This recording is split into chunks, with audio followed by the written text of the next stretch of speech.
We are back on the Rational Boomer podcast. Hopefully, your day is going well. By the time you hear this, it is Sunday. We're recording on Saturday night, and we have a guest on tonight. But this is a guest you've never seen before or heard before, unless maybe you were on the live we did recently.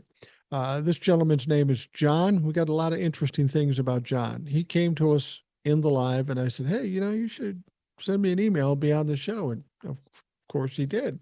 But John is one of those people that's kind of a unicorn in the rational boomer community because he's young. He's not old like me and a lot of you out there. He's 23 years old. He lives in Illinois and he's a farmer. So this is going to be interesting. We're going to talk about the trade wars in a minute because I know we're all interested to see how farmers feel about them. Uh, but John, first of all, welcome to the show. I appreciate you having the courage to step up and talk at your young age. Well, thank you for having me. I appreciate it. What would cause a 23? I have a son that's 37 and a son that's 31.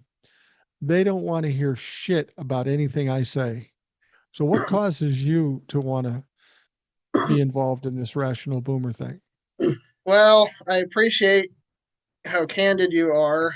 And, know, I've abandoned the mainstream media and that everything they say is so sensationalized. And it's hard to pick out truths and untruths. But with you and the people in your circle, I really feel like what you're telling us is this is fact. And this is what can logically happen or what can not logically happen. And kind of Right. leave it to the viewer to formulate their own opinion. And I really Well, appreciate that.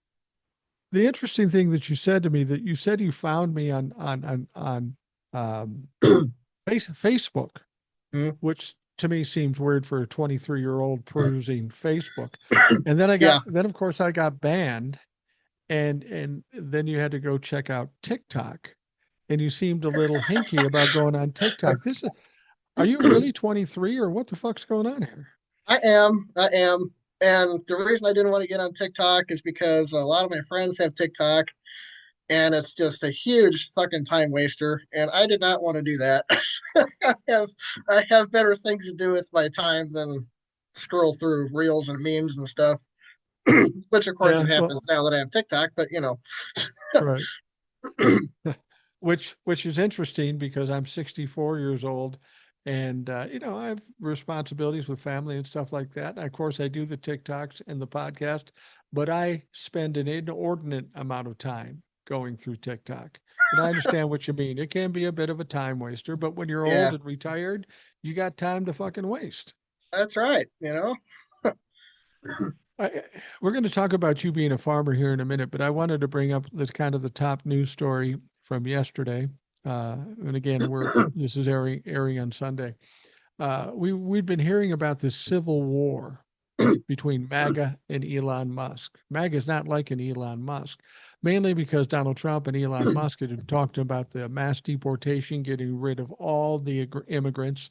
And then Elon was asked about, well, what about the high tech immigrants that you bring in and that you use in your businesses? He goes, yeah, no, that doesn't include them. Well, MAGA got pretty pissed about that because it sounded like Elon was backing down on the whole immigration. They want everybody fucking gone.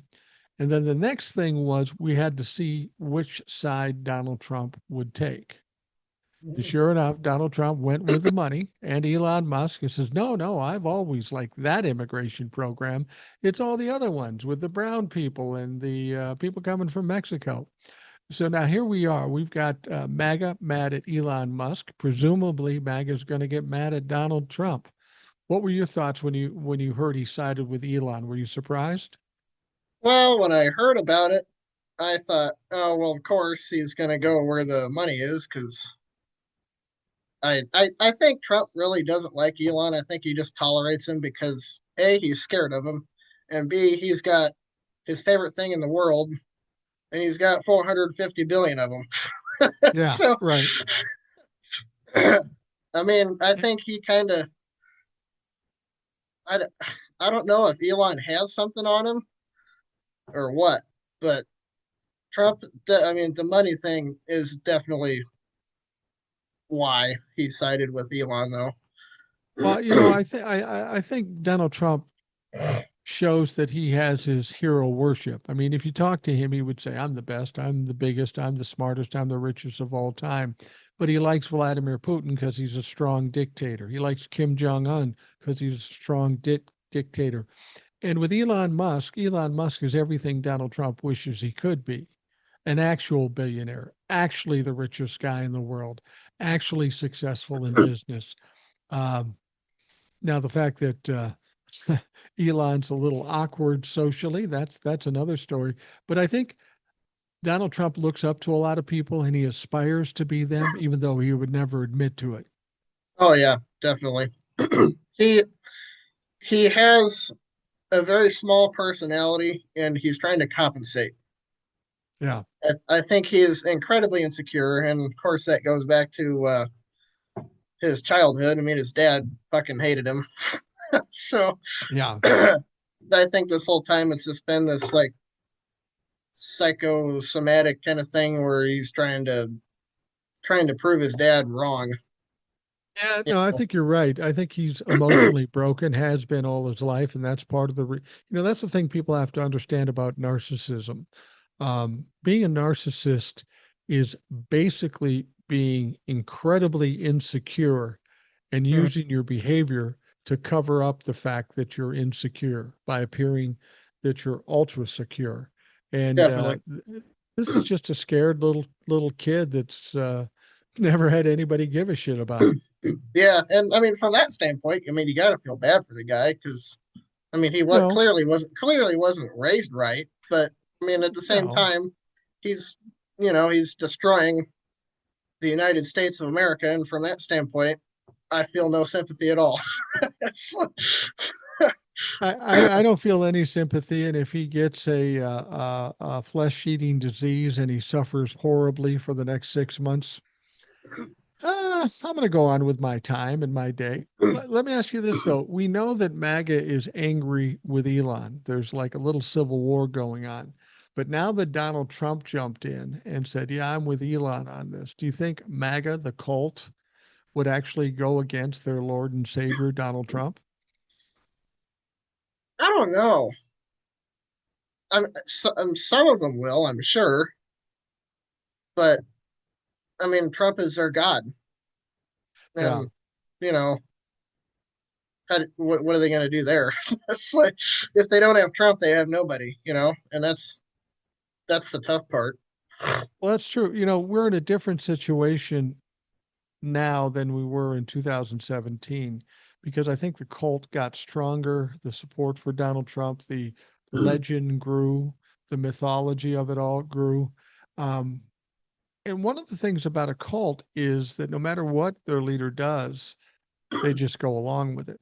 So I'm Yeah, waiting to hear if some MAGA people said, "Oh yeah, we always thought the immigrant tech guys were okay." I'm wondering if that's going to happen. I I think if Trump gets more vocal about it, I think it will. But if it's just Elon and Trump stays out of it, I think they'll say fuck Elon all day long.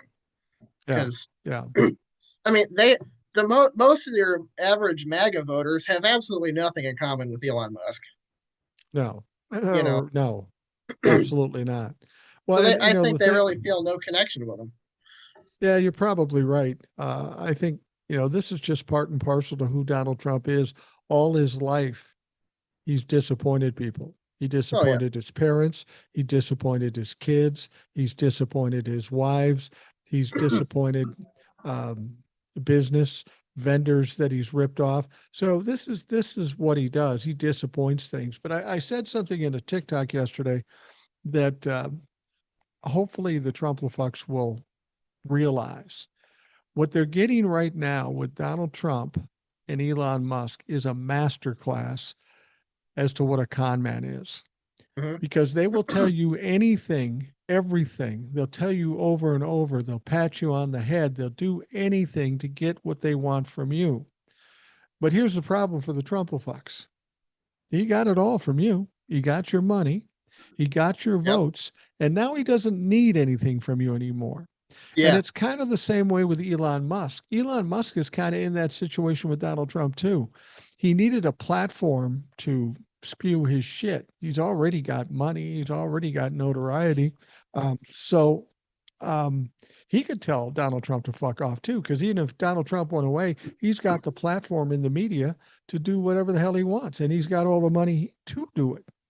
So a lot of these Republicans or these Trump-fucks are going to realize they can't count on Donald Trump anymore. He's just going to do whatever good for him, and he doesn't have to worry about being elected.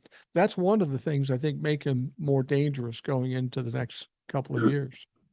Yeah, that's something I've been thinking about too, and I'm worried about it because you know, short of being removed from office, Trump really has no reason to give a fuck at this point. No. He can just go all out, you know, and just be as fucking ridiculous as he wants.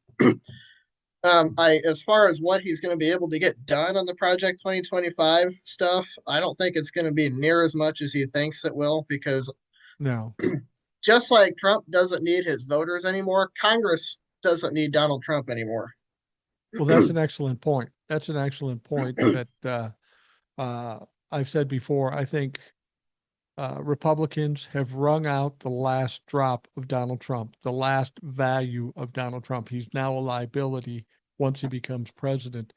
And I don't think they're going to be afraid to push back on him. And we've seen it with the budget funding bill that just came up Yeah.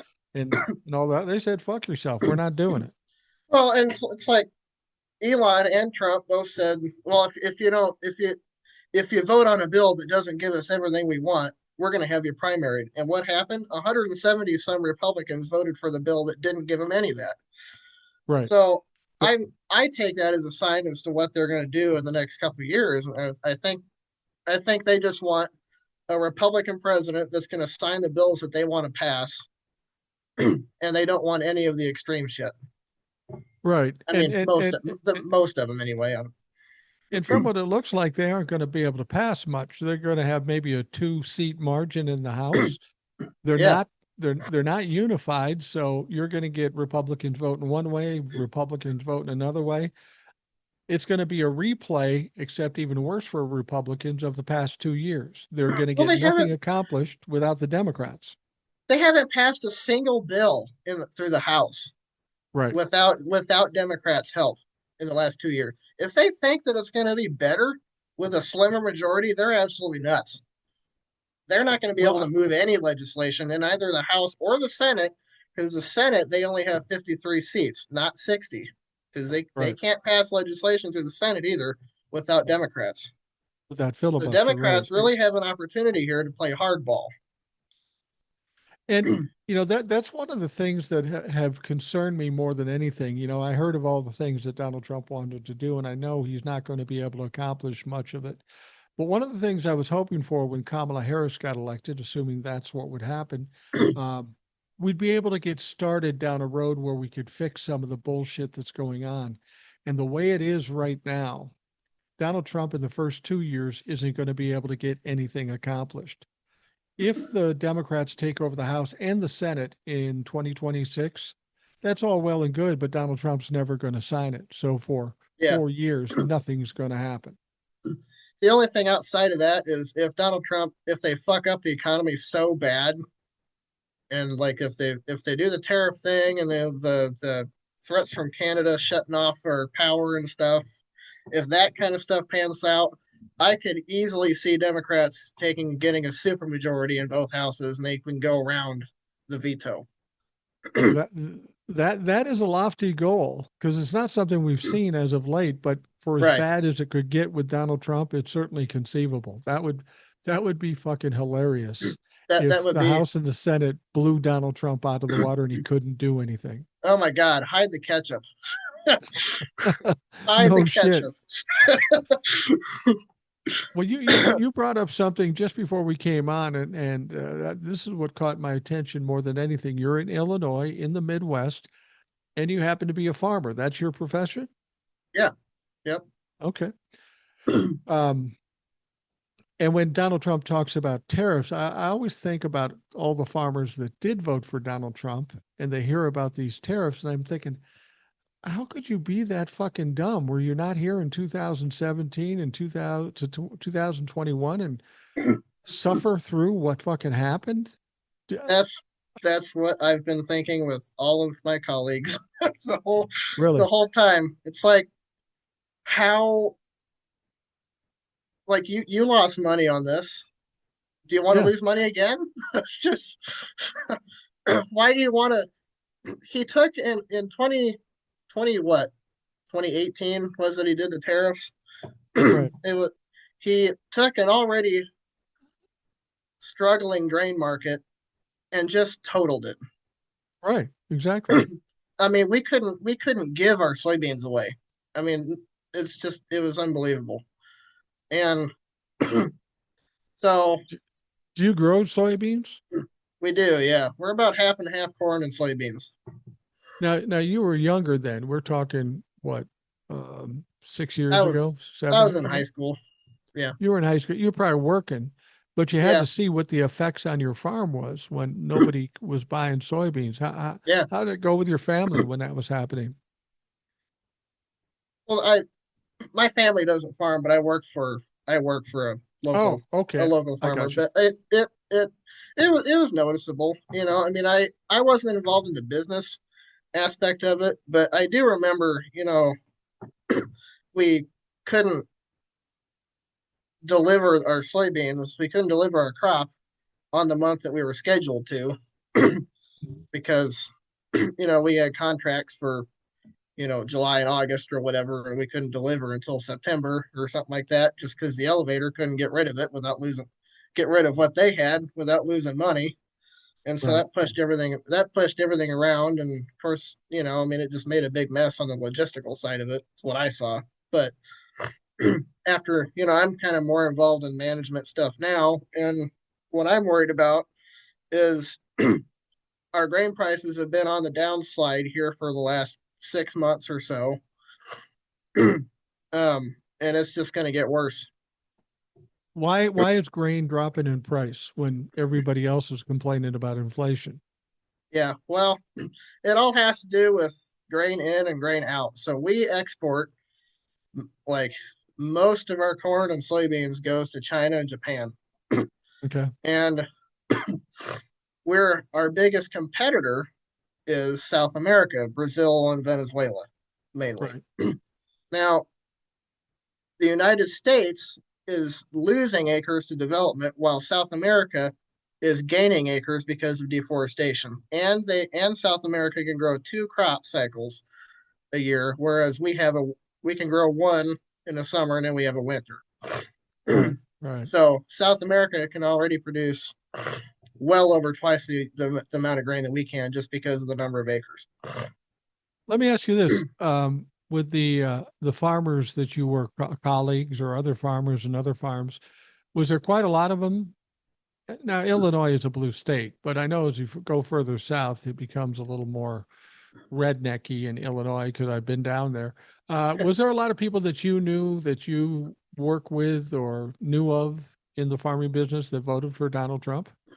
Almost all of them. Yeah, Really? a lot of them. I have like three or four close friends that did not, but it's because they come from a blue family. And I'm the same way. I mean, if I grew up in a different family, I'd probably be red too, just because of the news that we watch plays a big part of it.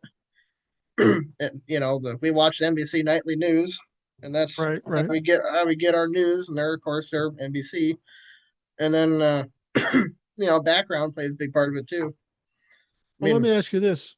The people who voted for Donald Trump that you've talked to, what was the reason for voting for Donald Trump? I mean, especially after what happened in 2018. Did they have reasons behind it? Was there something that wasn't happening in the Biden administration that would cause them to vote Republican, or was it just that they're red and that's just what they do? I think part of it is that they just tend to vote Republican. But one thing that I heard a lot about um, was at least with the Harris campaign, they were running on rights and like the whole LGBTQ right stuff Yeah, and freedom and the whole we're not fascist thing. where they were spending a lot of their time on that and not talking about the economy and not talking about the fact that yes, technically the economy is good, but average working people and especially people in rural areas are not feeling those effects yet. Yeah, that's a good point. And I've talked about this on this before. And I guess I didn't even realize it until I talked to some younger people. My youngest son, for example, as much as the stock market is going up, as much as the uh, GDP is going up, unemployment's going down, manufacturing is coming up. For all intents and purposes, on the upper level, the economy is good. But what I think a lot of people, and you can, I'm interested to hear what you say about this.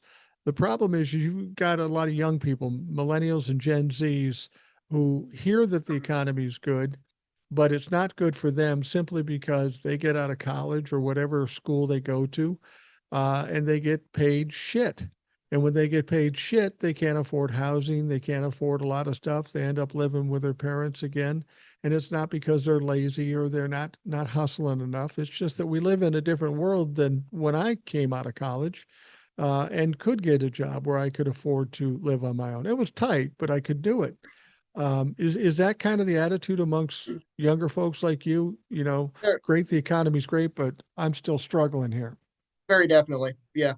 I've I've had that kind of conversation with my friends that I went to school with a lot. And it's like you can't it's and especially it's hard for us because we were just coming into the just coming into the real world and we don't really have like Right, we were facing obstacles that people that you won't be like we don't have I only have like 3 years of credit history and I can't buy a right. house on that.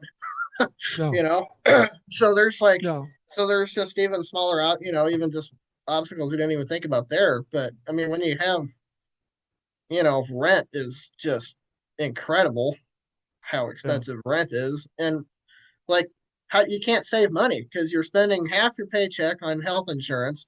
The other half, for the most part, is going to your rent or paying, house payments or what have you. And then whatever you have left over is for groceries. That's it.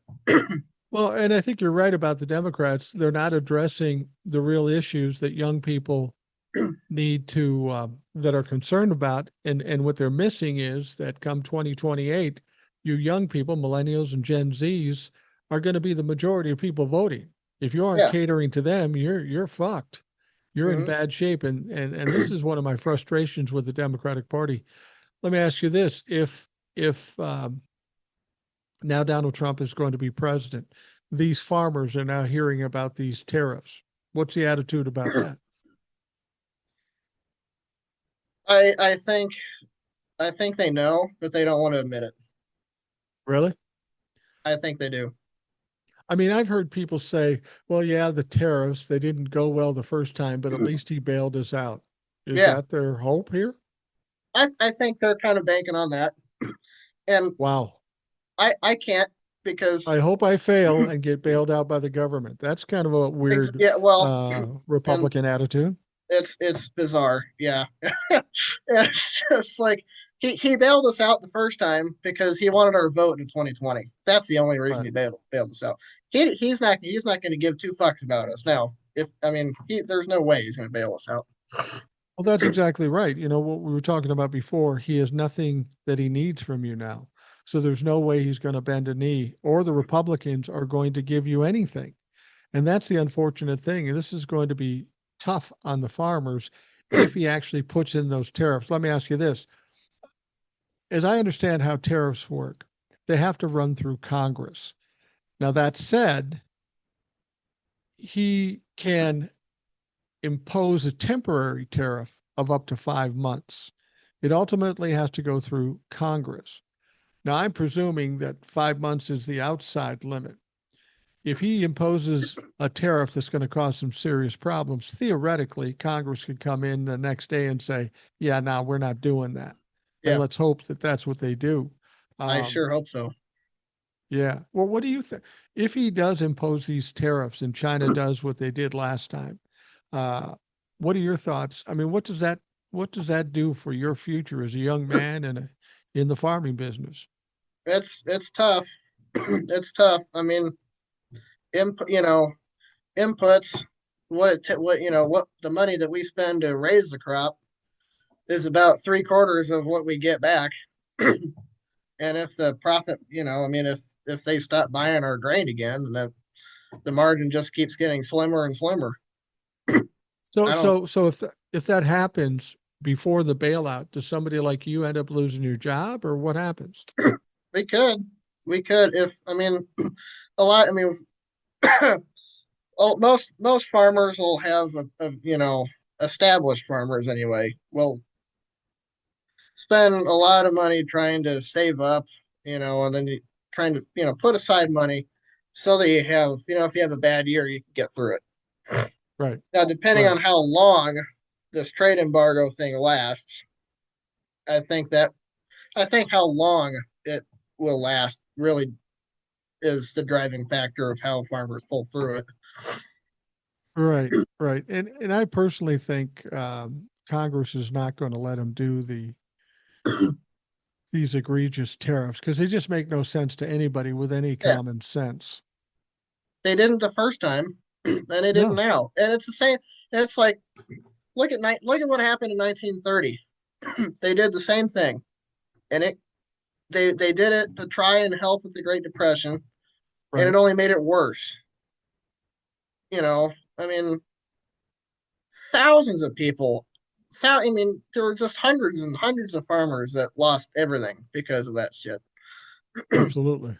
You Do I you don't, I don't what kind of farm do you work on? Do you work on a family farm or do you work on a corporate farm? family farm. It's owned by a local family around here, but Okay.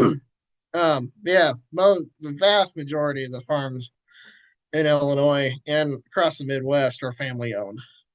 Okay. Well, that's good to know. I Yeah, presume you have some corporate farms out in your area. there's a couple, but most of them are it's a family and they farm 3,000 acres and that's about it. You know, Right. Now,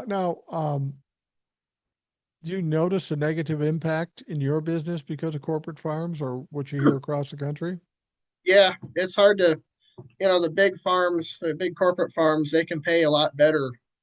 Like what we do, we don't own most of the land that we farm. So what we do is we cash rent ground. Okay. So say you have 100 acres, but it's not within your means to farm it. So you rent it to a farmer. So if you rent it to me, I pay you like $300 an acre Hmm. or whatever, and I farm the land and I keep the grain that I raise off of it. Oh, um, okay. and it's up to the farmer to maintain it as per the contract or whatever. So, but when it comes to a farm acquiring ground to farm, it's difficult because you're competing with everybody else that wants that farm, and you're kind of get into a bidding war. And so, if Right. I'm a small 2,000 acre farm competing against a 20,000 acre farm, that the profit margin is that much bigger, them they can afford a lot higher rent price than I can, and so Have you ever considered this? I just thought of this, and I'm not a farmer. I don't know anything about this, and I only know a little bit about economics. If there's a tariff and it does some damage to the farming economy, even if you get bailed out, 6 months, 8 months down the road, some people may not be able to hold out. That seems to me that's a prime time for corporate farms to come in and say, "Well, you're going broke here, so we'll just buy your farm at oh, you big know time. We'll bail pennies you on a out, dollar." kind of. Yeah, yeah, yeah. That's a big part of it too, and So that could you be part of what's driving this whole thing is you know money goes to the top. right. They don't, the big farms, all us little peon small farms are just in their way. You know, Well, you're a young man. You're 23 years old, and what I know about being a young man, you don't always end up where you think you're going to end up. Doing what you're doing and stuff. So when you got into the farming business, was that your goal to being there for a career, or is this a stopping off point for something bigger down the road? I've pretty much as long as I can remember, I've always wanted to be a farmer. Okay, Yeah. so this is what you want to do. Yep. I went to school for agronomy, and here I am. If there is a problem with farms and tariffs and things going south, are there other areas that you've considered working in? Maybe, maybe even a corporate farm for that matter. Yeah, I thought it when I was out of high school and got my CDL. I thought about being an over the road truck driver, and Yeah. that's still kind of been in the back of my head. To well, if the economy goes to hell and we can't afford to farm anymore, that's always in my back pocket. So I don't really want to do it, but it's always there, you know. Well, the problem with that though is if there is tariffs and it fucks up the economy, kind of fucks up trucking too. That's a tough way to make a living, and that Yeah. economy can affect that as well. Oh yeah. Yeah. Big time. I would maybe consider, you said you're doing kind of management now. At least that's a skill that you can transfer to other businesses if need be. Yeah. Yeah. My thing is I don't like the book work. That's I Yeah, like no. I like turning a wrench and being in the field. That's what I enjoy. Well, and that's what you should be able to do. What's your gut feeling right now about what your future holds? I mean, my future is limited. I'm 64. You're 23. You've got another 60 years ahead of you. How are you feeling right now? What did you feel like after Donald Trump got elected? Were you a despondent like most people? Yeah. For a couple days after, and my poor parents can attest to this, I was like very depressed. Because first of all, I thought we were generally a good-hearted country. Like, okay, we voted him in the first time. That was a mistake. Fool Right. me once. Shit happens. I thought it was a fool me once kind of thing. But when it happened again, I was just like, fuck it. So I thought my immediate instinct was to just I need to get out of here. This isn't worth it anymore. But then as I kept thinking about it, and I thought we've had bad times before. We had the 60s, Vietnam, civil rights stuff, and we literally had a fucking civil war, Yeah. and we came through it.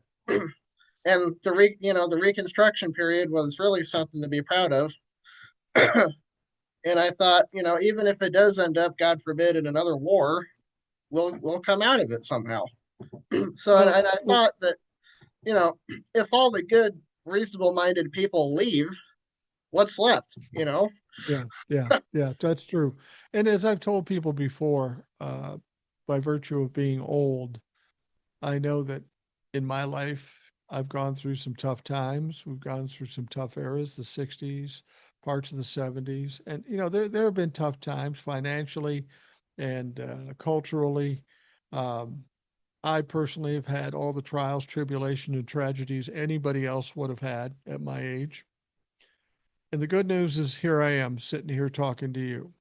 And I, I survived it all. And I think that is the case with most people. People are afraid of the unknown, and I get that.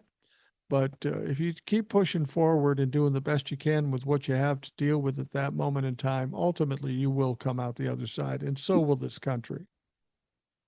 Well, that's just it. I mean, we really don't know what to expect. I No, mean, you can have this fatalistic attitude, but it's not going to get you anything. You no. can't deal with stuff that hasn't happened yet.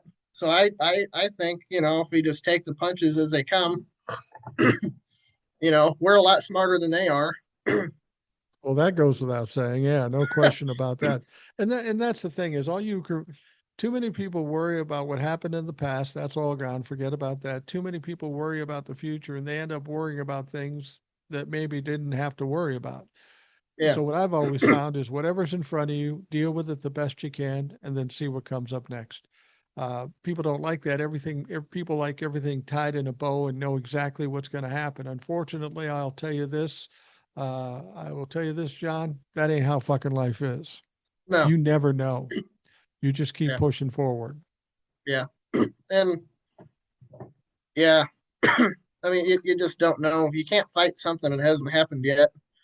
And if you keep worrying about it and worrying about it and worrying about it instead of getting ready for it, you Right. know, they're going to catch you off guard. And if you're not prepared for it, they're just going to roll right over you. So I Well, think, I think, yeah, I think the important thing is, I've said before, I'm 64. My future is limited. I'm not thinking about me so much because I'll be fine, but I'm thinking about my kids and my grandkids. You're a little younger than my kids and older than my grandkids, but we're dealing with a lot of people in Washington that are elderly, even older than I am, for God's sake. And do you find that frustrating? People that are your grandparents or great grandparents' age that are determining your destiny? that infuriates me. Yeah.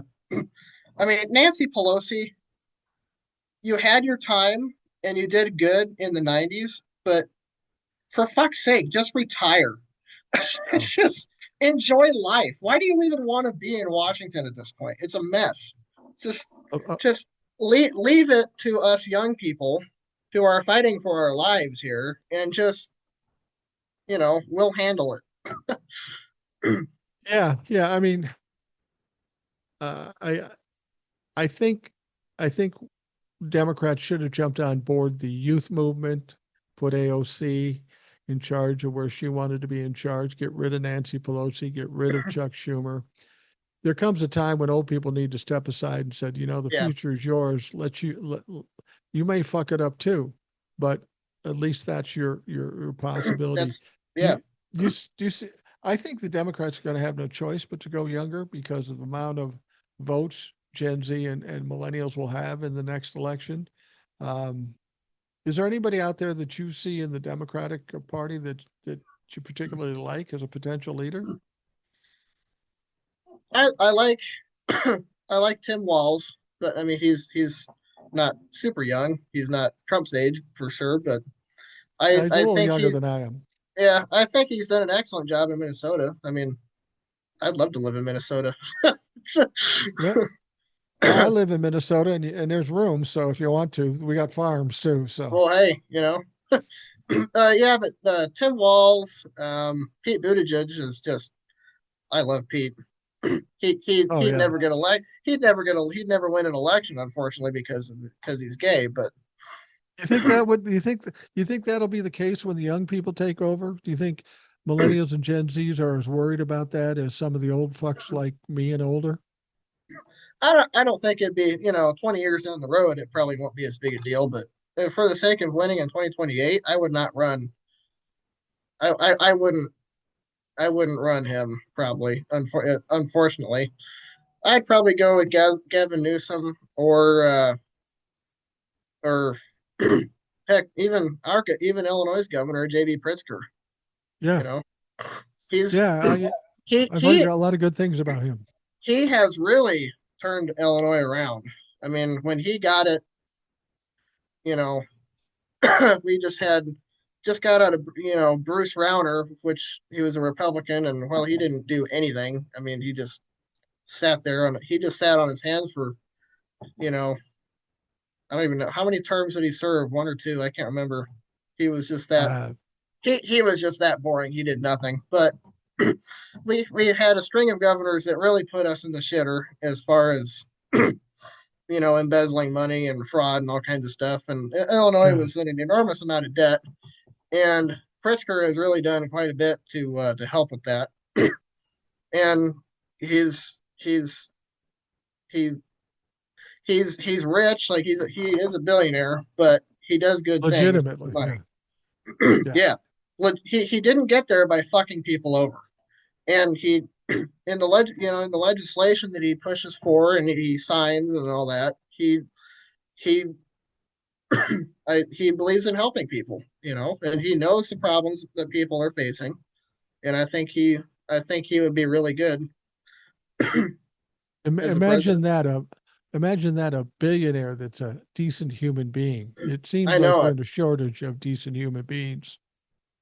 Yeah, and I kind of a unicorn. And I saw an interview with him recently too, on YouTube. I can't remember the creator that did it, but he talked about, the question he asked was like, "You're a billionaire." I thought Trump's a billionaire too, and he does wicked things. So if the Democrats run you as a billionaire, what's why should they trust you to fight for them? And so his answer to that was, well, you have to, you know, he funded his whole campaign pretty much himself in 2016, and Brisker can do the same. You Right. know, he can afford to get nasty to win, and then once he's there, he laid out some of the things that he can do and wants to do and has done in Illinois to make it more so regular people can be involved in politics. Yeah. You talked about Pete Buttigieg, not probably the right time for him to run in 2028, and I tend to agree with you. Sadly, I almost think based on what we've seen in the last election, they almost have to shy away from women too. Yeah, That, unfortunately. and you know where I think the problem with a woman running for president is? I think it's with other women. It's I don't know what it is exactly. And it's sad because I think Kamala would have been a great president personally. Oh, I me really too. did. She Um, was she was way, if anything, she was overqualified to be president. yeah, yeah. I think she would have been Um, great. and you got other people, there are other celebrity types talking about running for president. I don't know. For my money, I think that we've run the test of having a celebrity as president with Reagan, and then again with Donald Trump, and that has been largely the downfall of this country. Maybe we should just stick with people who know what the fuck they're doing. Yeah, I think well, I think absolutely. I will never vote for a celebrity for president. I won't. I mean, I've heard the idea kicked around of Jon Stewart running, and I like how Jon Stewart thinks, but he doesn't know how the machine works. I mean, like you've talked about before, the reason why Biden was such a successful, productive president because he's been in the government since the 70s and he knows how it works. You know, Absolutely. Donald Trump had no idea how it works. He relied on everybody around him to do the work for him. And now that and that's why I think he's going to be even less productive now because he's surrounding himself with people dumber than he is. Well, exactly. And I personally think, a lot of people think he's just trying to rub it in everybody's faces that he's got these weirdos going to his cabinet, or at least Yeah. he's nominating. And I personally think that might be part of it, but I also think that after the first experience with the cabinets and all the people that were either fired or resigned, I don't think there's a legitimate human being that wants a career after 2028 that wants to be in Donald Trump's cabinet. Yeah. Well, I mean, what was it like 30 or 40 some cabinet members from his last administration said, do not vote for this guy. So I think Yeah. all the people, all the somewhat legitimate people want nothing to do with him now. Yeah, I tend to agree with you on that. Now, John, you mentioned that you came from a blue family, for lack of a better way of phrasing it, that your folks are Democratic too. How are they feeling now after this is? I presume your folks are probably closer in age to me, maybe younger than me, but how are they feeling after this election? Not only about themselves, but their son. Well, I mean, naturally they're disappointed, but I think they kind of see it how you do. It's like, we've had hard times before. Yeah, I think that, and I think like, especially my dad, I think he was more of the, oh boy, 4 more years of this. But I think they know that he's not going to have much luck in Congress, and I think that's going to be, you know, the one silver lining about this. But however it ends up, we'll get through it one way or another.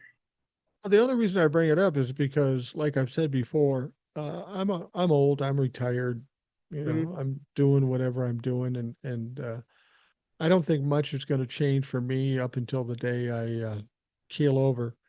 But for my kids and for my grandkids, I'm concerned about that. I believe, like you do, that we'll come out of this and we'll be fine, and it won't be as bad as. I mean, because when the election happened, everybody's going, "Oh my God, the world's going to end," and I knew that wasn't the case. We've been in situations where people have said that before, and the media likes to pump out the fact that all is lost, and you got to watch us so you can be in line Yeah. to watch the fall of this great country. Um, do you think they're particularly worried about you? Well, I think, as any good parents are, I think so. But um, they know that I have a good head on my shoulders, and I think they trust my judgment, you know. But I mean, it's going to be, it's a learning curve, of I didn't course. ask you before we came on, but you're not married or have kids? I am not. Yeah. I should have assumed that when you said your head's on straight, but no, no, I'm not speaking badly about getting married and having Yeah. kids, but 23, that's too fucking young. I will tell you this, I got married when I was 23, and I have no regrets about who I married or what my life turned out to be, but my wife and I both agree we didn't know fuck all about fuck all and had no money. We should have waited a little while before we got more settled to get married. Yeah. And that puts you in a little better spot because I tell you what, when you get married and have kids, it's a lot harder because I mean, you could pick up, move to Minnesota and get a job anywhere and probably survive. But when you've got little kids and going to school and a wife and she might have a job and life gets a lot harder. So you're in a good position in the sense that even if it does go bad, you're pretty, what's the word they always use? You're pretty, not flexible. Um, you can do pretty much whatever you need to do in order Yeah. to survive. Yeah. And I've, like I would like to get married and have a family and what and all that, but you know, I I don't really want to bring kids into a world where Donald Trump is the president and he's making it so my wife bleeds out in the back seat of my car because Yeah, she's no, having pregnancy troubles. I don't want that, you know. So until he's no. gone, I'm going to hold off on the whole family situation. Well, and I will tell you what I told my sons too. And my youngest son's not married. He's going to be 31. My oldest son is married, but he's 37. If you're going to get married or get serious about that, wait till you're 30, 31, 32, because by that time you've got a pretty good sense of where you're headed and Yeah. what's ahead for you. Because you got to plan for the future. Have you heard these stories? I've talked about them here, and I'm extremely skeptical about them.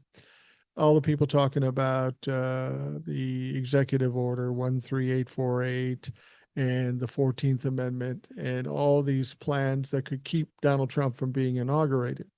Now, I will say this, unlike what happened in 2020 and all the bullshit that the Republicans said, there is some points, some good points in all the things that people say. But my problem with it is, and I'm being redundant here, but that's kind of my charm. I'm fucking redundant as hell. But I'm skeptical about Democrats and the DOJ really doing anything about it, even if there is a legitimate claim. You no doubt have heard those stories. What are your thoughts about that? You seem like a reasonably minded young man. I'm kind of in the same boat. I've The Democrats have had 4 years to lock him up, and they didn't. Exactly. you know, Exactly. and and like I heard Rebecca talking about yesterday, like the Democrats are known for being very tight-lipped, and so like they don't leak. And so if in the off chance they are working on something behind the scenes, I think it's plausible. It's But plausible. sure, yeah, well, I mean, it's like it could be happening, but people act like, and it's like people latching onto this whole thing where, oh, Kamala and Joe rushed back to DC. Like, well, yeah. but they were 12 hours away from a government shutdown. Kamala had to be there to work the Senate, and Joe had to be there to sign a bill that got passed. If it. Yeah, It's like yeah, they yeah. both had to be there anyway for the process. So I really don't put any stock in that. Yeah, no, I don't put much stock in it. That's the kind of shit you hear. Well, Joe used to wear tighty whities. Now he's wearing boxers. Oh my God, that's proof that some shit is fucking happening. Yeah, I like I said, I think it's possible that they could be doing something, but at this point, we're past the 45-day mark where they would have had to come out and say something's up, you know. You would think so. And You would think so, so. but And I'm not trying to piss on people's Cheerios sure, by knocking that down, but I've already gone through telling people Kamala's got this wrapped up and then being wrong. I have no problem with being wrong. If I'm completely wrong in this situation and something's going on, I'll be happy as a motherfucker. I'll be oh yeah, glad to say I'm wrong. I would be pleased as punch to say I was wrong in this situation. I if they come up if they pull something out of their hat, I would just be absolutely ecstatic. But Yeah. I just try to be realistic, and I just don't think I think we have what we have, Yeah, and unfortunately. I don't think I don't to me, if there is nothing going on, then we're wasting a lot of time Yeah, getting ready for what could actually happen, what and actually is going to be true. that's the thing. It's like, why aren't we talking about the midterms already? Like or the special elections. We have like three special elections, and I haven't heard anything about the Democrats putting up good candidates. Now, I voted Democrat. I don't claim to be a Democrat because I have problems with both sides, but clearly Democrats were the choice over the Republicans, that dumpster fire. One of the things I get a little heat over, and I don't care. I've been married 41 years. I get heat every motherfucking day. Um, so, so, and don't get me wrong. I love my wife. We're, Yeah. we're best friends. We hang out all the time, but she's a woman and she gives me some shit. Oh, sure. Not that I don't deserve it, but, Yep. but she's a former fourth grade teacher. I'm fucked when it comes to, I'm a fourth grader to her as far as she's concerned. Um, but, after the election and I saw how it all went down, I had a lot of anger toward the Democrats, the way they've handled things. It's like you say, not putting Donald Trump in jail, stepping on their dick every step of the way, taking the high road when they should be getting in the mud and fighting at the level that the Republicans are used to. I was angry. I'm still angry with the Democrats for not taking a perfect opportunity. Here you've got the worst candidate in history and a candidate with the most enthusiasm and the most money in history. This should be a fucking no brainer. And to still drop the ball, and I'm not just talking about politicians, I'm talking the voters who didn't vote. How did you feel about the Democrats after all this happened? Were you upset with them too? Very, very much so. I thought this, the whole time I thought this would just be a no-brainer, you know. Mhm. And then to hear that the far left voted against her or didn't vote at all because of Gaza, something that's happening 10,000 miles away, Yeah. but we have clear problems here. Like, what the fuck? What are you doing? And so I understand they're getting a lot of heat, and I think they deserve every damn bit of it. Personally, Yeah, they I they agree. they I they agree. screwed they screwed the pooch. They did. They absolutely did. Now, as a Democrat, do you consider yourself a more moderate Democrat or more progressive? I'm curious as to Moderate, what young people say, moderate. are you? I have voted for Democrats and Republicans. As it stands now, I will never vote for another Republican at all. No, But no. I try to vote for the person and not the party. It just so happens that the last whatever fucking amount of years it's been, the Democrat has been the better person mostly.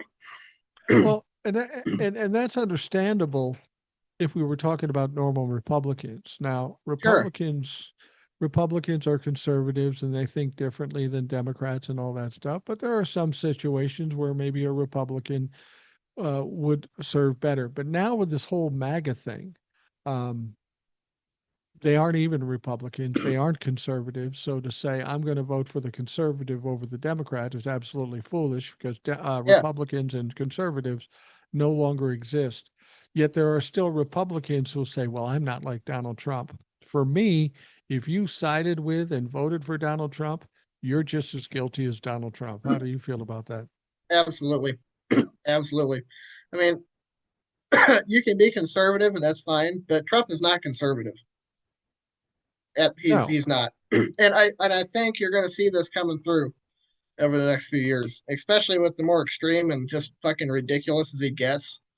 I think you're going to see the actual Republicans kind of pull away from the MAGA crowd.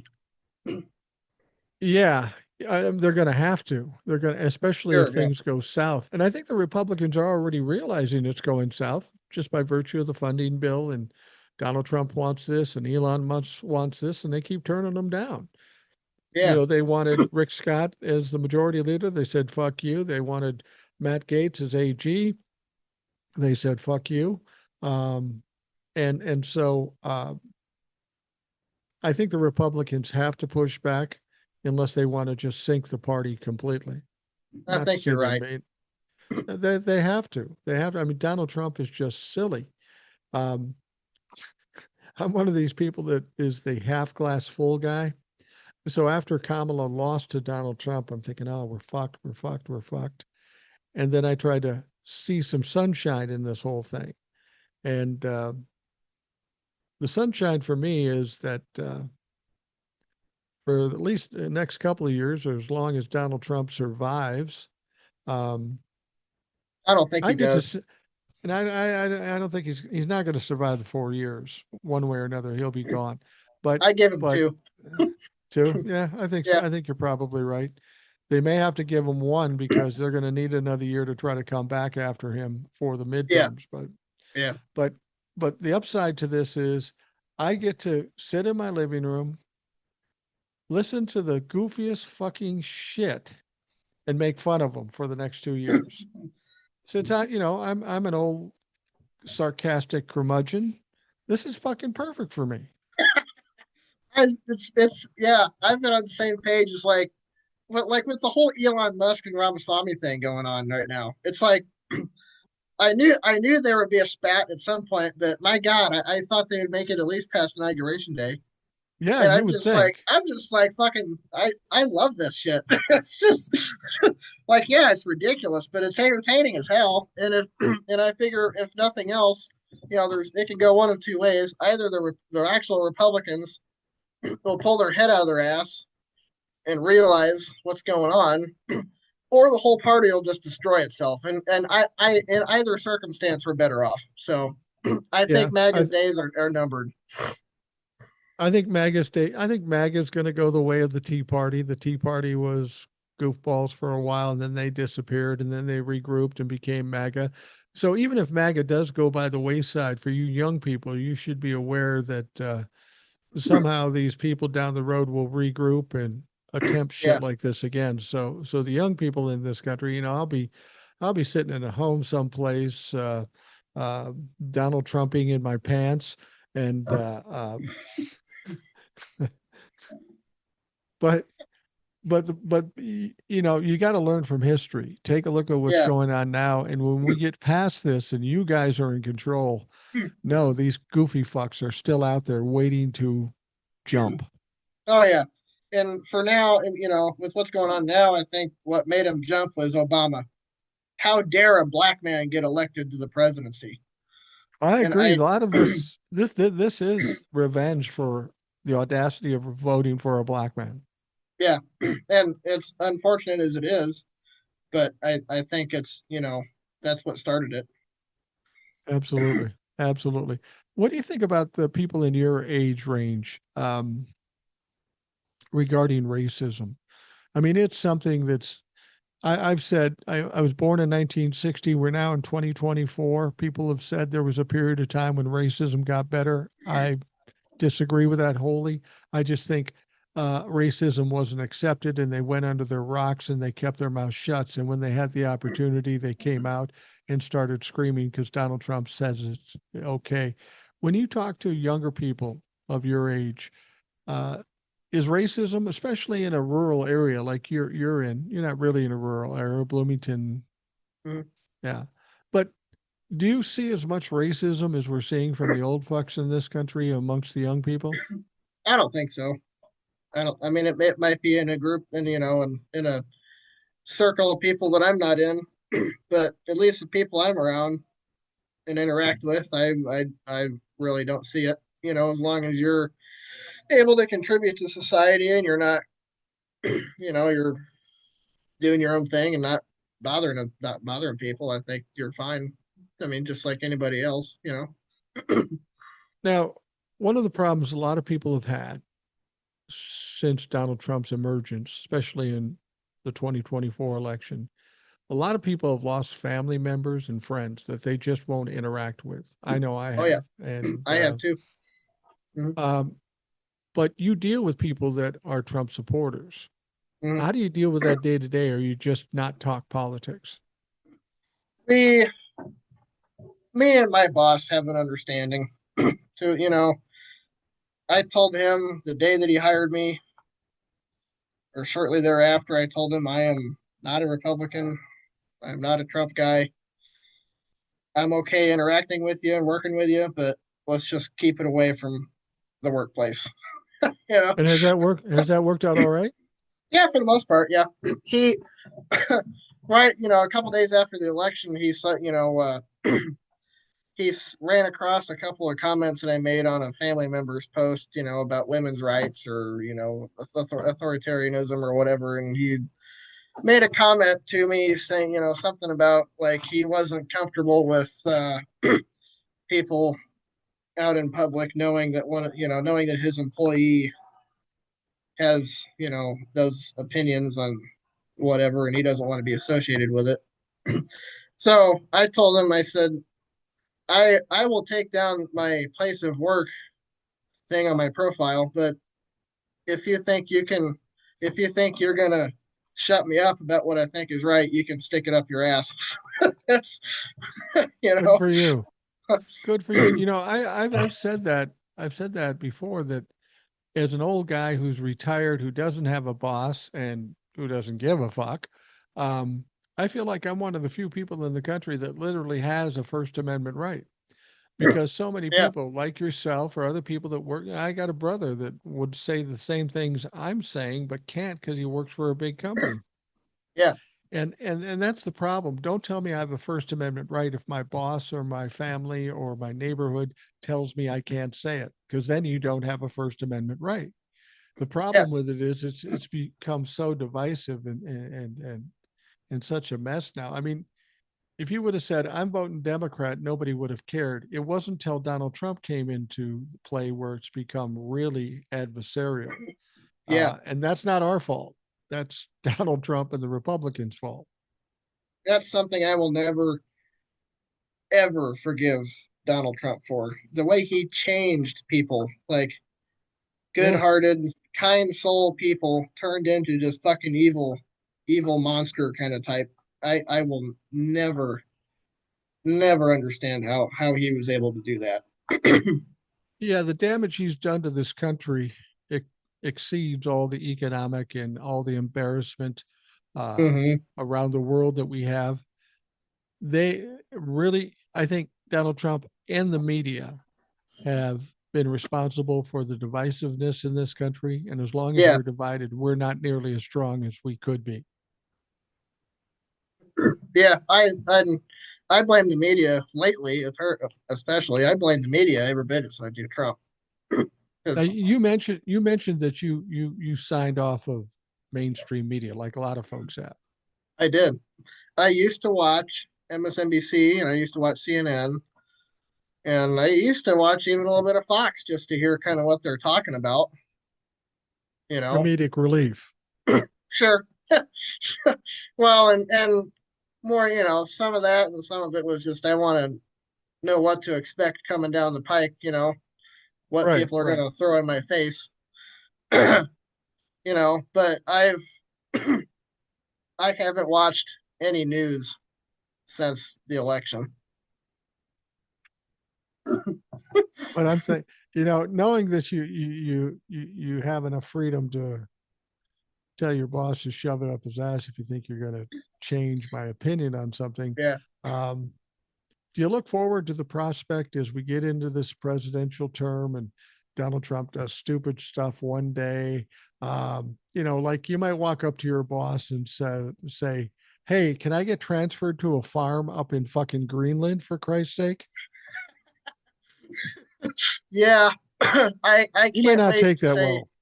I can't wait to start saying I told you so. I am I am wholeheartedly looking forward to that. It's like, Well, hey, just don't get hey, yourself in trouble. how's the egg prices? Yeah. Well, and the thing is, we know that's coming. Oh, Prices sure, aren't yeah. going to come down. Well, what do you think about this whole thing with Donald Trump now coming out with making Canada the 51st state and Panama Canal and Greenland and what he was talking about with Mexico? I mean, it's all just really fucking silly. It's It's childish. It's immature. It's stupid. it's all just distraction. I think part of it was the CEO being killed. They saw the conversation was going, the anger was starting to get pointed toward the billionaires, Right? and I think he was getting kind of scared that he was going to start getting pushed back on his administration, so he just started doing all this crazy wacko shit to try I and think drum up more noise. I think part of it too is before the election, all you heard was prices are too high, the price of eggs, the economy, and inflation, and all this stuff. And then when he gets past the election, he goes, "Yeah, it might be kind of hard to bring down the prices and bring down inflation." So he had to do something, like you say, a distraction. Yeah. And he's really big on being a tough guy. And that's Oh what he's yeah. trying to do with the Panama Canal. And that's what he's trying to do with Canada and all this stuff.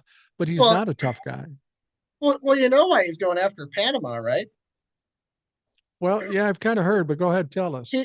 From what I understand, he owes back taxes in Panama, and they're suing him for something. I don't know if it's a tax related thing or something else, but he Are he I think it's he's kind of trying to get back at them for trying to come after trying to collect or whatever.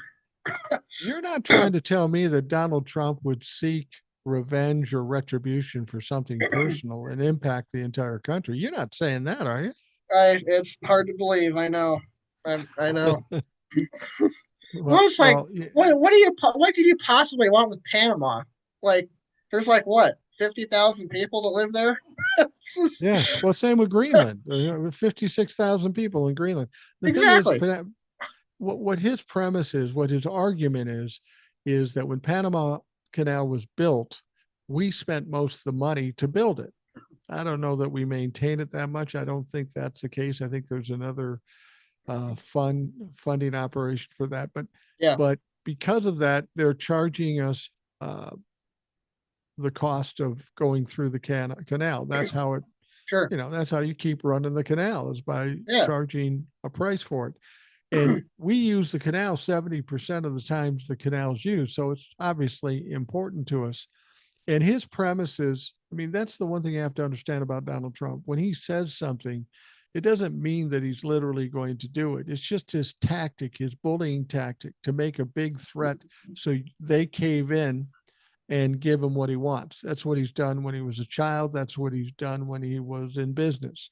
And, when Well, you're the top guy, it works, but he's not the top guy anymore. look at how his first term went in 2016. It was the same thing. He made a lot of claims and promises and shit, but he only passed one bill his whole term. He didn't do Yeah. anything. It's Yeah. like Yeah. he talks a lot, but he can't. He has no interest in doing it.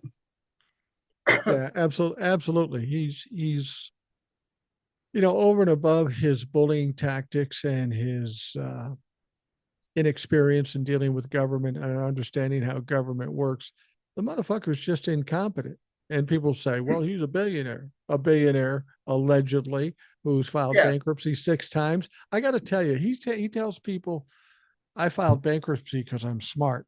I've been in business. I never No filed smart, bankruptcy. no smart businessman ever gets to the situation where he has to file bankruptcy.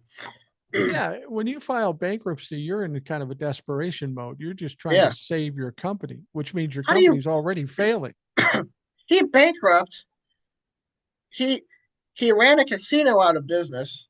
First of all, I don't know how you do that. And also, he he went bankrupt on Trump vodka and Trump steaks.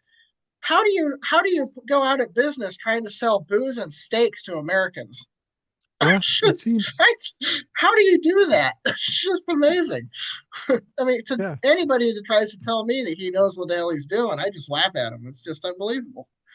yeah. I mean, Omaha Steaks has been going for 50, 60 years. Yeah, Donald Trump couldn't keep it running a week. exactly. It's just everything he touches dies. It's just, yeah, Let me, one of the things he's always said, I got to get rid of Obamacare because I got a better idea. 2 weeks from now, it's coming. For a young man like you working in farming, how does healthcare affect you right now? well, it's expensive, and I'm still for now. I'm still on my parents, so Okay. it's not gonna hit me as hard right now. But I am thinking about it, how I'm gonna do it. When I turn 26, because Right. um, when you work on a farm, you're not really a corporate. Like when you work for a corporate company or whatever, they have an insurance provider through the company usually. Well, a farmer doesn't have that. So like the people that I work for, they get it through, you know, my boss get his insurance through his wife. Right. So for me, I'm gonna have to buy my own insurance. So as an employee, you don't get insurance coverage at all from your company. Correct. Yeah, because we're just a Okay. private farm. Yeah. Yeah. So Um, it's gonna get expensive. well, I can tell you it does get expensive. The only relief I have that in about 4 months I can get Medicare, but Mhm. you don't I've, want I've to I've wait. got a few more months than that. Yeah, yeah, you got about 40 years before Medicare comes into play. When you hear Yeah, him, when you hear him and the Republicans talk about Medicare and Social Security and all this stuff, is this it's not something you're even thinking about right now, I'm sure. Because I remember being 23. I don't fucking care about Medicare or Social Security. Is this something sure. your folks are concerned about? Yeah.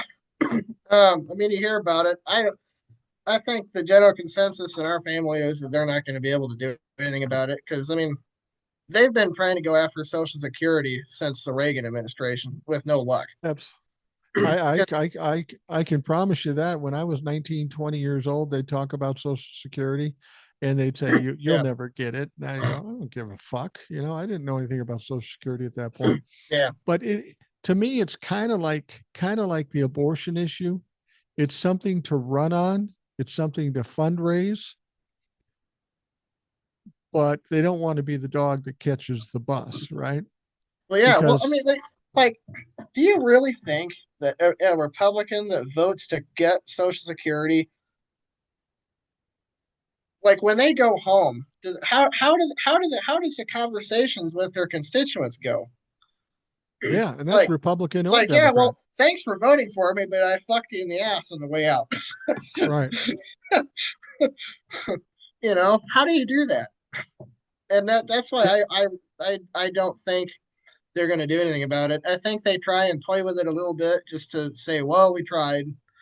So they can turn to their donor class and say, well, we tried, but the Democrats stopped it. Right. They'll make Right. some I don't half-ass effort. they will say that they're doing something. Although I will say this, I think they did the same thing with Roe v. Wade, Hmm. and they'd fundraised and they campaigned on Roe v. Wade since its inception 50 Yeah, 55 years ago. Uh, I think when they finally overturned Roe v. Wade, it was akin to what Donald Trump did when he was elected. What the fuck? yeah, I won. yeah, We actually got it overturned. and it obviously burnt them in the 2022 election. I thought that Roe v. Wade thing would have a huge impact on the I did too. 2024 election, I did and too. And I'm just appalled that it didn't. I, yeah, and like you look at the states that had it on the ballot, you know, there was only what, Florida was the only one that didn't ratify it or whatever, or Right. didn't vote to affirm it. And that's it's like how, people on the same ballot will vote to preserve abortion rights and at the same time vote for a guy that's vowed to take it away. Yeah. That That's the crazy you'll you'll thing. you'll vote for the guy that created the problem in the first place. I don't Well, understand that. that's the thing is when you hear Trump-lefucks talk, they will say, "Oh, he wouldn't do that," or "He never said that." And then you play an audio or videotape for them that he's saying exactly that, and they're just kind of It's standing exactly. there It's with like their mouth it's like open. bitch. He said it word for word. It's just don't tell me you didn't say that. There's like video proof of it everywhere. Yeah, yeah, it's frustrating. I think one of the most disconcerting things I found when he was voted in the first time, and it just blew me away the second time, is just how many stupid people we have in this country. It's Yeah. absolutely appalling. We should be better than this. Oh yeah. Well, and it's a result of the system that they want. The people that are trying to take over our government don't want smart people in our society, and that's why it's taken them 40 years to get to where they are now, because they've Yeah, taken 40 years to dumb us down because they know that they can't control smart people. right, right, exactly. Well, when you hear from or see these people that you know that voted for the Republicans and voted for Donald Trump, are you sensing any of them are getting a little buyer's remorse going, oh, I fucked up? Do you see anybody acting like that? Or are they just full of themselves right now until they get kicked in the ass? I think they're riding high right now. Yeah. I've seen it on the internet, but the people that I've talked to, at least, I don't really get that feeling. I think once they see the prices are going up instead of down, and we can't sell our grain for a penny on the bushel, I think that's going to be a wake up call to say, hey, we fucked up. You know, And what do they do? Do they turn against exactly. Donald Trump? They're just stuck with it. It's just, Yeah.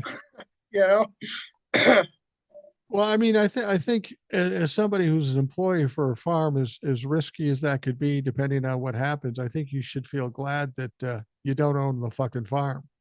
oh yeah, yeah, yeah. And I'd like to own a farm someday, but I don't want to do it under this administration that's based, more or less promising to shut down our commodity market. Yeah, yeah, yeah.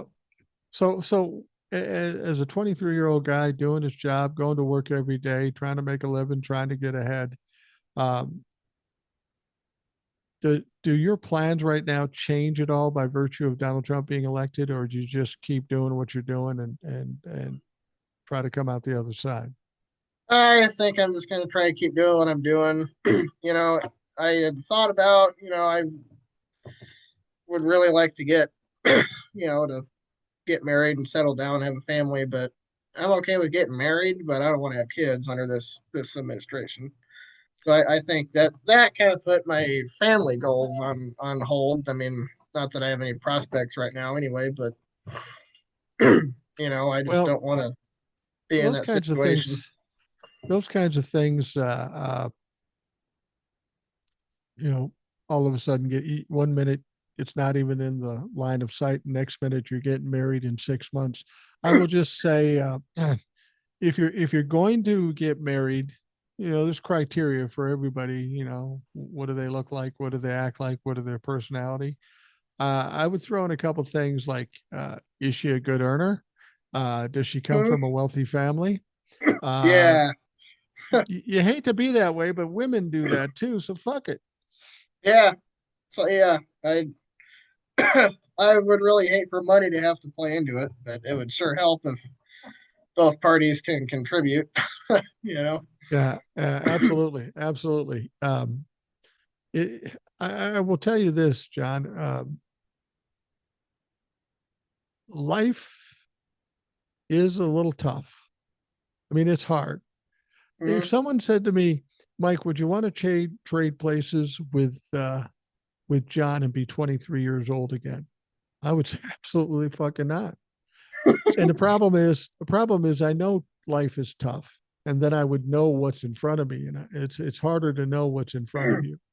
Now, I Hmm. will tell you, in addition to that, though, that while it's tough, it's much easier when you're younger. I couldn't do it now at 64 years of age. I mean, I raised two sons with my wife, and I go see my granddaughter for an hour, hour and a half, maybe 2 hours, and I'm fucking completely spent.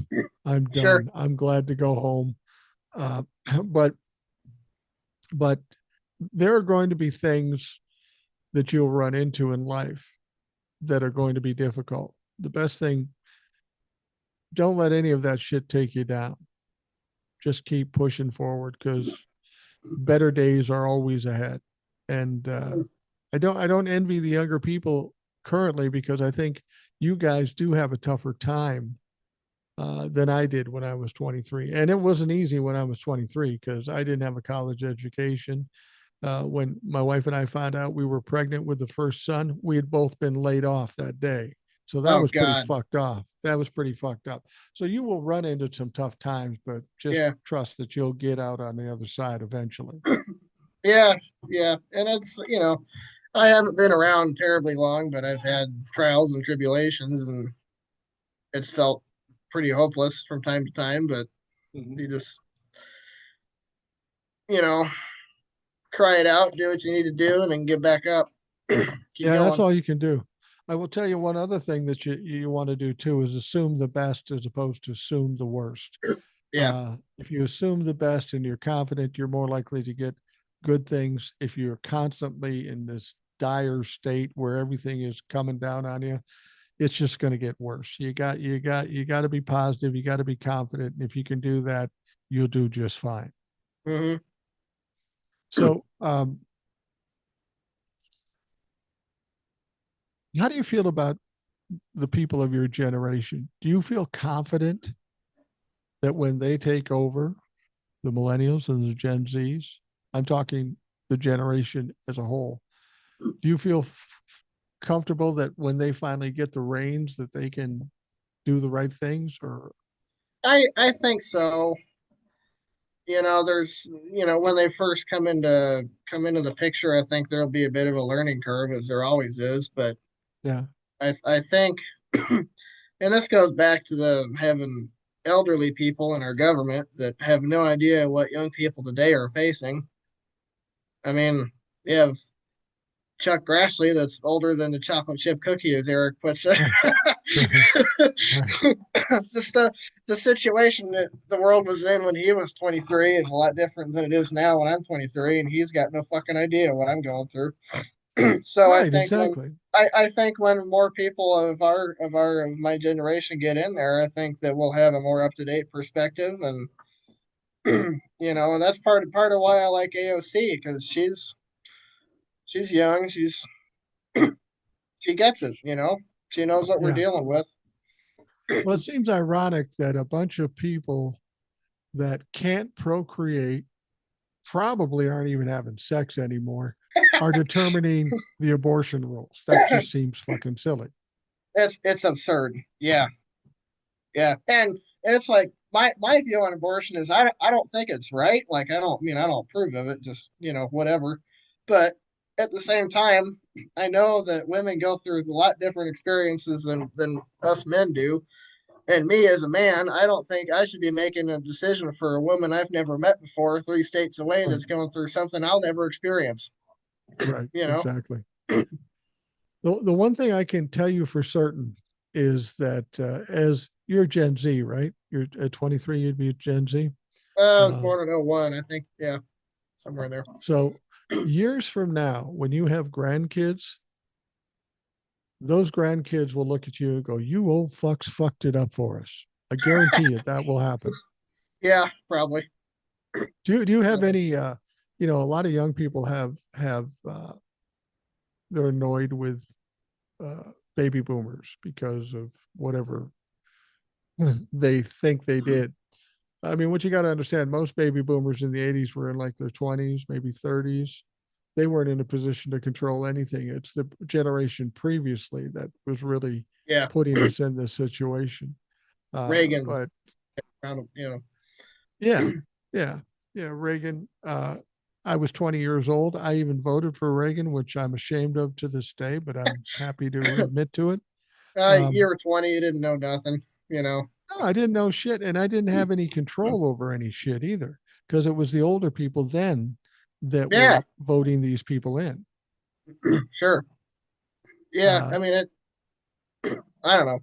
It's all perspective, and of course, what I'm going through now is totally different from what a 23-year-old 60 years from now is going to go through. And I yeah, think that's there's just no matter what day and age you're in, I think there's always a separation there.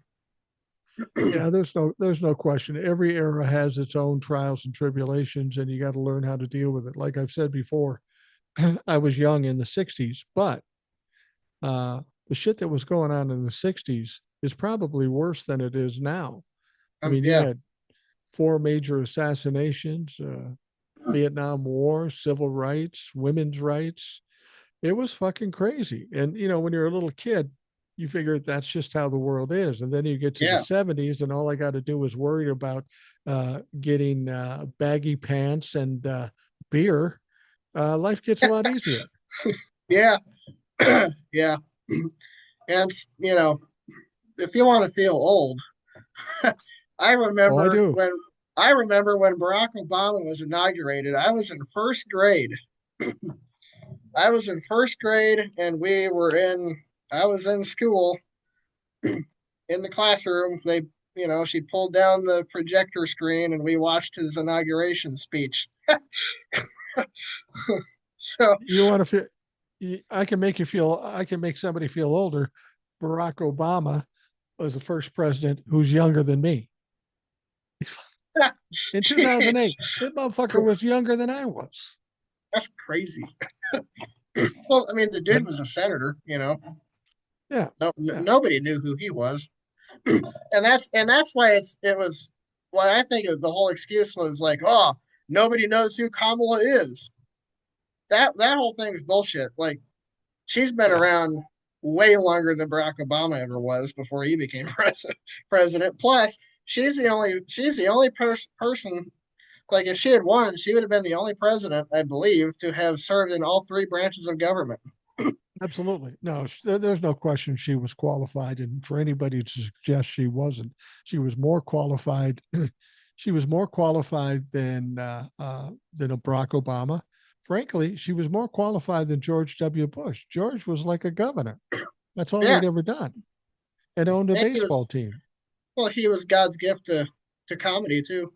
you know, Well, I used to say when he was president, this guy's got to be the dumbest motherfucking president we've ever had. I've since changed my mind. He's the oh sure, second dumbest president we've ever had. yeah, I There's, think everybody has. there's just no question about it. Well, we're going to wrap things up here now, John. I want to thank you for coming on. When you said you wanted to come on, I was expecting an older person because I normally talk with older people, and not necessarily older than me, but in their 40s or 50s or something like Yeah, that. And I always look forward to talking to younger people. You've probably heard the shows I've done with Jay from yeah. California. And Jay was he's kind of what made me decide to reach out, and Okay, cool. you know, yeah, Well, and it helps make me more relevant too, because people say, yeah, you got all these followers, but there are fucking 100. Yeah, well, I got some young ones too. yeah. And I have several friends that I've referred to you to listen to your show. Not So not Republicans, have you? No no, Republicans? no, I'm not going to send anybody to your live that you have to block. So Well, you could always send one to the show, and we could oh give my them the God, Brian Wallenberg treatment. holy cow, they would never speak to me again if I did that. Yeah, don't I do heard that. that show. That was unbelievable, man. I Kind of kind of felt good though, didn't it? Oh, sure, yeah. I mean, it's just like, you know, I mean, it like I knew they were dumb, but I didn't know they were that dumb. And Yeah, if it's that easy to kick them around, I'll do it all day long with no problem. It's absolutely. just, And that's the whole point of doing it. I had to get some frustrations out too, and I'm tired mm, of being a nice guy to some of these people, especially him. But I wanted to showcase just how dumb these people are. And once you understand how dumb they are, how dumb are we for being pussies and backing off them? yeah. They ain't tough. They're stupid.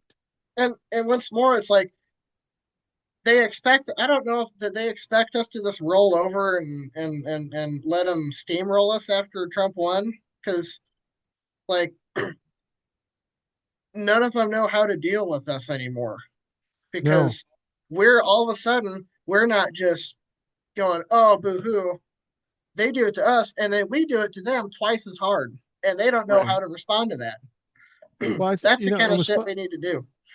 it was funny with Brian. The first time he was on the show was prior to the election, and he got destroyed because he's stupid. And he was on the wrong side of history at that point. Uh, Yeah. After the election, he actually reached out to me and says, "Hey, want to come on my show?" I Oh, go, oh, "Be careful what you ask for, bitch." He goes, "Oh, it's going to be like that." I go, "Oh, it's going to be worse than that." And so he wanted to he put me on the show. And he just actually, wanted to thump his chest. what you heard Yeah. on my podcast was actually his show. It Oh, was was being it? recorded for his show. I thought that was funny that he introduced it like he was in charge. Yeah, Yeah. well, he was for about 2 seconds. And Yeah. I sent him a note afterwards. I said, Brian, I don't know if that's what you expected or not, but just suffice to say that I stole your lunch. I ate that motherfucking lunch, and then I kicked you in the nuts. And The and I know, I just started laughing and laughing and laughing when he's finally said, "Well, if you'll just let me talk." I knew it was all over when he did that. It's like this guy's getting really bad. well, and I was just using the same strategy that they've used for 8 years. Oh yeah, talk Just keep big, talk talking. loud, talk over everybody else. Yeah, That's why when I doesn't get matter what you say. That's why Yeah. when I get Trumplefucks coming up to me on lives and stuff like that, and they keep talking, like I had a woman on the live, I think the live you were on, and she was talking about abortion and stuff, and she kept talking. I said, "Nah, you're not doing that to me, because And I then can talk and then longer and louder than you can." well, and when you have someone like her and someone like Will, oh, sparks are gonna fly, man. That was Yeah. I was just waiting when she started the I voted for Trump, but I didn't drink the Kool-Aid. I just started chuckling. I'm like, Will's gonna just explode here. Yeah. Will coming in hot is pretty normal. Yeah, yeah. He was a little hotter than normal that time though, I think. I, Yeah. Eric's a little more calm. TJ's kind of in and out. Yeah. But Will, you let that fucker go, and he'll go all night. Oh yeah. And I would love to meet those folks too. I really would. Eric and Will and TJ and them. I've Yeah, commented on a few videos and stuff, but I'd love to do live or something. yeah. Well, yeah, we can do that. I mean, all you have to do is tell me you're coming, and I'll look for you, and he'll put you up. It's not a problem. Sure. I mean, Jay has said to me, I'd like to be in one of those lives too. I've never gotten into one of those lives, and Yeah, I heard him talking the, about that. I mean, I said, Jay, none of these motherfuckers have been in a live before like this. This is the first time we did it. Nobody's Yeah. done it. Yeah. I think Jay's got a little FOMO going on, and I'd love to have him in there, but he doesn't have TikTok. So Yeah. get get TikTok, bitch, and you can be in. That's like old soul, you know. She didn't have it, but hey, No, she got it. she signed up that day. She did not want to be on social media, but she Hmm. had something she wanted to talk about. And it's been a while since she's been on because she's in Europe. And She yeah, made good this points too. oh, she's a very smart lady. She's a very smart Oh lady, yeah. and I love having her on. And I'm sure the Republicans just absolutely hate her because she's a young black woman who's actually intelligent and articulate and can fuck these people up. He, She she's their worst nightmare. she is what everybody should aspire to be. I mean, she is just a way better person. And also, if you're listening to this, thank you for what you do. Really, I mean, I, it's I just said, that kind of people is what's going to pull us out of this. absolutely, absolutely. The people that I mean, she's kind of like those people in the '60s that laid it all out and did all these things to help a lot of people. Sure. Um, she's constantly she'll text me stuff and go, "There's this story and this is happening," and she's very compassionate and very emotional sometimes about stuff. And I told her, I said, one of the hardest parts of doing a show with Old Soul is that she's a way better person than I am. I'm, I'm not even close, not even close. Yeah. And I have to acknowledge that. I think anybody would agree with that. Well, anyway, John, thank you for coming on. I appreciate it immensely. And now you know how this works. So if you Yeah. decide you want to come on again, just send me an email like Eric and Will and everybody else does. And I would love to. it, Yeah. if there's an opening that day, great. If there's not, we'll do it a couple days later. But you're more than welcome to come back on. Well, thank you for having me. I really appreciate it. I'd love to come back. Absolutely. I'm sure people will. I will tell you this too. For the YouTube version of this, when Mm, this goes out like about 12:15 tonight or in the morning, later in the day, go check the comments because people will make comments about you. They will ask questions of you and such. Uh, 99.9% of them will be positive, yeah. and but there will always be some dipshit that comes on, and I try to get rid of them as quickly as I can. Uh, but don't even don't worry about anybody that says anything negative. Coming from a Oh yeah. guy who gets negative shit all day, every day. Yeah. Well, I mean, I know it's the audience is vastly the vast majority of the people that are going to see this are of like mind, but there's always going to be Yeah, the stray truffle fuck that's got to say this guy's an idiot or whatever. yeah. I think I told this joke yesterday on the live. I had one guy come in and say, "Trump's your daddy," and I said, "I'm That's pretty that's sure all they that's." have.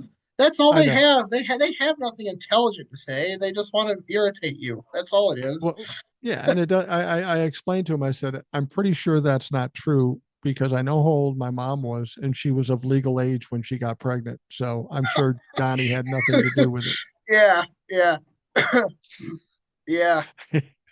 Anyway, Man, you thank look at these cabinet picks and you just wonder, like, is sexual assault like on the list of requirements, or what's going on here? yeah, yeah, probably in the sheet of requirements to apply for the job is you got to be Sure. a predator. You got to be a fucking predator. Uh-huh. But all right, well, thank you, John. I appreciate it. Yeah. For those listening, I want to thank you for taking the time to listen. I hope you have a great day, and we will talk to you again tomorrow.